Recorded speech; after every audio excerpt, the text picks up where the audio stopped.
12/17/2024. Welcome to another episode of Stand Tall. We've got 10 chapters left, y'all, in the book of Proverbs. Right now, we're about to dive into chapter 21.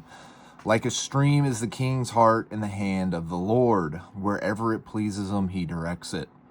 All the ways of a man may be right in his own eyes, but it is the Lord who proves hearts. To do what is right and just is more acceptable to the Lord than sacrifice. Haughty eyes and a proud heart, the tillage of the wicked is sin. The plans of the diligent are sure of profit, but all rash haste leads certainly to poverty. He who makes a fortune by a lying tongue is chasing a bubble over deadly snares. Before we go to the next page, let's review these 6 verses. Like a stream in the king's heart is the hand of the Lord. So the king, you can use the metaphor of the king as yourself, right? We are all the king of our own lives, of our household, but it's the Lord who directs it, and that is who takes the delight in making things happen. All the ways of a man may be right in his own eyes, but the Lord is the one who proves the hearts. And so we all lie to ourselves every day. We all rationalize and we all believe that we're doing the right thing. But at the end of the day, the Lord is who tests our hearts and who proves us and proves to us what is the right way of what it is that we need to do.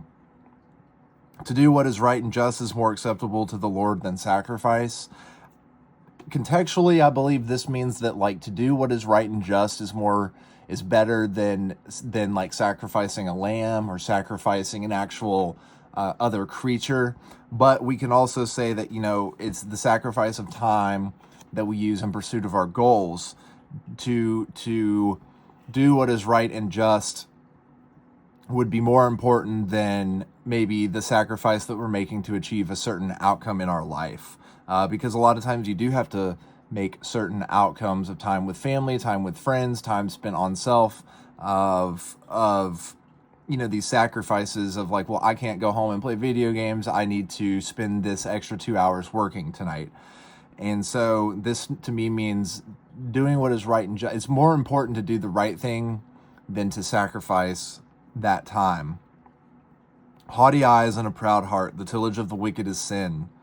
To me, okay, so haughty eyes and a proud heart. So that's just kind of like what the wicked have in their arsenal, more or less, the haughtiness, right? And the proudness. These are things in the previous Proverbs readings that we've come to find. Haughty eyes, proud heart. These are the things that those types of people have that are struck down in the eyes of the Lord in so many ways. The plans of the diligent are sure of profit, but all rash haste leads certainly to poverty. No explanation needed, right? All rash haste leads to poverty. Make your plans diligently, cross your T's, dot your I's, make sure that you're doing the right thing for the right reasons.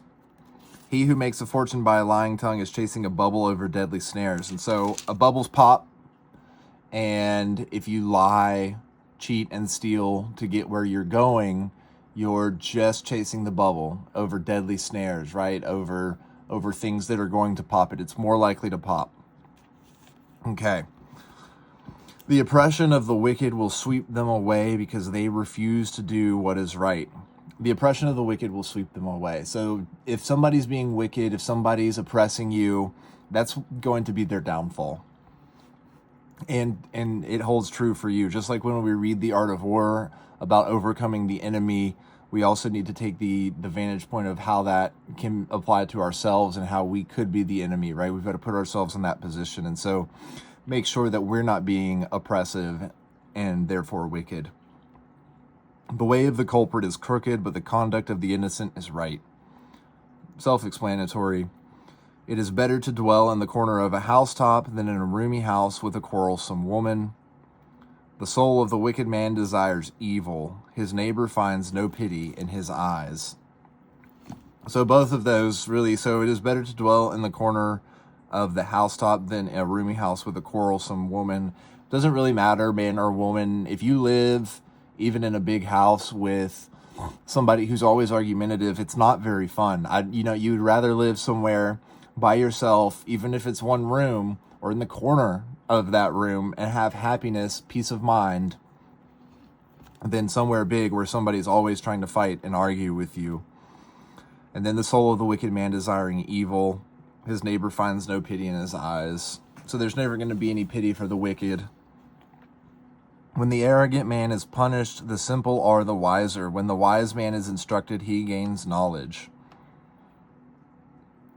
The just man appraises the house of the wicked. There is one who brings down the wicked to ruin. He who shuts his ear to the cry of the poor will himself also call and not be heard. So, like, if you're not going to help people in times of need, when your time of need comes, you may not find the help that you need. A secret gift allays anger, and a concealed present violent wrath. Not really sure what that really means to me. A secret gift allays anger, and a concealed present violent wrath. To practice justice is the joy for the just, but terror for evildoers. Kind of straightforward. To practice justice is joy for the just, right? If you're a good person, if you're following the rules, then it's really, it's joyful to see justice served. But evildoers, right? It's terror, right? If you're not going to do the right things, then it's terrifying. And then we'll wrap up with verse 16. The man who strays from the way of good sense will abide in the assembly of the shades. So the man who strays away from wisdom, knowledge, and good sense, common sense, will abide in the assembly of the shades. And so the shades, I think the shades are maybe like the spirits, the shades, or just the dark way, the dark path. It's just, you're going to be in that realm of overcast, of shadow, and it's going to affect your outlook and your viewpoint and your perspective.